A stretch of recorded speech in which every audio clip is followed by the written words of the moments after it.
சென்னை மயிலாப்பூர் தொகுதிக்குட்பட்ட சாந்தோம் நெடுஞ்சாலையிலிருந்து பட்டினப்பாக்கம் செல்லக்கூடிய சாலை குப்பை கொட்டப்பட்டு மோசமாக உள்ளது. இது குறித்து அப்பகுதி மக்களுடன் நமது செய்தியாளர் அன்பழகன் நடத்திய கலந்துரையாடலை பார்க்கலாம்.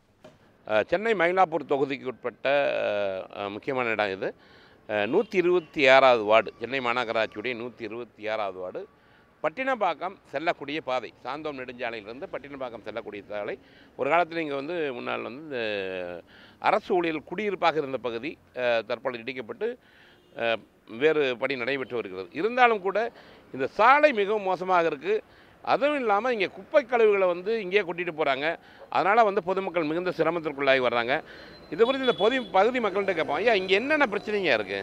சார், இங்கே ரொம்ப மிகவும் மோசமான இதாக இருக்குது சார்.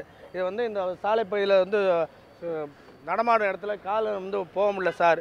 வெறும் மழை தண்ணி டைல்ஸை போட்டு வழுக்கிட்டு பல பேர் விழுறாங்க. வெறும் பள்ளமாக இருக்குது. இந்த பகுதியில் பல பேர் பெண்களை நடமாட முடியாத அளவுக்கு பொத்துன்னு கீழே விழுறாங்க. குழந்தைய தூக்கிட்டு விழுறாங்க. ரொம்ப இது மோசமான இல்லை சார். நடக்க முடியாத பகுதியாக இருக்குது சார். இந்த பக்கம் பார்த்தீங்கன்னா கட்டட கழிவுகளை கொட்டி இதுவும் ரொம்ப அணுநாகரிகமற்ற முறையில் அதிகமாக செயல்பட்டுருக்கு சார். இது அரசாங்கனுடைய அதில் மாநகர ஊழியர்கள் உடனடியாக இதை தலையிட்டு இதை உடனே அப்புறப்படுத்த வேண்டுமா அன்போடு நான் கேட்டுக்கொள்கிறேன் சார். மழையில் ஐயோ ரோட்டில் நடக்கவும் முடியாது. பள்ளமாக இருக்குது. தண்ணி தேங்கினாக்கா அப்படியே பாம்பு வரமோ என்ன வரமோ நம்மளுக்கு தெரியாது. தண்ணியில் பள்ளத்தில் பாம்பு எங்கே போவோம் எங்கே வரோன்னு தெரியாது. நம்ம அப்படியே இல்லாதவங்க என்ன பண்ணுவாங்க, தண்ணியில் போய் தான் ஆகணும். இப்போ ஓரளவுக்கு கார் வச்சுக்கிறவங்க போயிடலாம். இல்லாதவங்க தண்ணியில் இவ்வளோ தொலைவு தண்ணி வரும். இந்த பள்ளத்தில் பாம்பு இருக்குமோ, பாம்பு கொத்திச்சுன்னா ஒன்றுமே தெரியாது. பள்ளமாக இருக்குது. அதுதான் கம்ப்ளைண்ட்டு. சரியாக ரோடு போடல, அவ்வளோதான். இது ஹவுசிங் போர்டு சுற்றுச்சுவருக்கு சாங்ஷன் ஆகிருக்கு. அதை லோக்கல் அந்த செயற்பொறியாளர் மற்ற அதிகாரிகள் அதை செயல்படுத்தலை. இதுக்கு 35 லட்ச ரூபாய் என்னமோ 4 பக்கம் தடுப்பு சுவர் கட்ட சொல்லி இதாகி அப்ரூவ் ஆகி கான்ட்ராக்ட் ஒர்க் ஆரம்பித்தார். இங்கே உள்ள மக்கள் தடுக்கிறதாக சொல்லி அப்படியே அந்த ஸ்கீம் அதோட போட்டாங்க. ரெண்டாவது இதில் குப்பை சேர்றது எப்படின்னா, குப்பையை ஹவுசிங் போர்டு அதிகாரி கொட்ட சொல்லி மண்ணை கொட்ட சொல்லி அவங்க வெளியில் உள்ள ஆளுகளுக்கு அதை விற்பனை பண்ணுறாங்க. ஹவுசிங் போர்டு இது அதிகாரிகள்.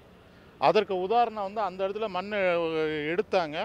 அதை சொன்னோன்னே போலீஸில் கம்ப்ளைண்ட் கொடுக்குறோம்னு அவங்களே அள்ளிட்டு அவங்களே போலீஸில் கம்ப்ளைண்ட் கொடுக்குற மாதிரி. ரெண்டாவது அவங்க என்ன தடுத்துருக்கலாம். இப்போ கார்பரேஷனில் இருந்து ரோடு உடைக்கிறதுக்கு இது ஒன்றெல்லாம் கொண்டாந்து கொட்டுறாங்க. அவங்க தடுத்துருக்கலாம். செக்ரட்டரியேட்டில் ஒர்க் பண்ணவங்க வீட்டு வசதி இடம் இருபத்து இல்லையா, கவர்மெண்ட்டு கோட்ரஸு பெரிய ஆஃபீஸாக இருந்த இடம் எல்லாம் செக்ரட்டரியேட்டில் கோட்டையில் வேலை செஞ்சவங்க இருந்த இடம் அவங்களெல்லாம் காலி பண்ணி போயிட்டாங்க. இப்போ இந்த இடத்த பராமரிக்காமல் குப்பையை கொட்டை விட்டுட்டாங்க. மக்கள் நடக்க முடியல. மழை காலத்தில் போனீங்கன்னா ஜனங்க நடக்க முடியல. நல்ல ரோடு, நல்ல கோட்ரஸு, மக்கள் நிறைய இரவு பகலாக போயிட்டு வந்த அந்த இடம் தான். இந்த ஏரியா இப்போ பட்டினப்பாக்கம் அரசாங்க குடியிருப்பு இந்த இடம். ஆமாம், NGO MIG எல்லாமே இருந்த இடம். நிறைய குடும்பங்கள் வாழ்ந்த இடம். நிறைய பெரிய ஆஃபீஸர்லாம் இருந்த இடம். இந்த இடம் முன்னாடி மீனவ குடியிருப்பு. இதுக்கு முன்னாடி பீச்சு, முலிமா நகர், நம்பிக்கை நகர், மீனவ குடியிருப்பு. அவங்கெல்லாம் இந்த பக்கம் தான், இந்த ரோடு தான் யூஸ் பண்ணணும். இந்த பக்கம் தான் போய் வரணும். இந்த மாதிரி குப்பையை கொட்டி நாசம் பண்ணுறாங்க. அது கேட்க மாட்டுறாங்க.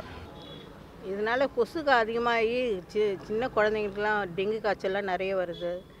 அதனால் அரசாங்கம் தான் இதை முன்னின்று இதை குப்பை கொட்டாத அளவுக்கு இந்த இடத்த பராமரிக்கணும்.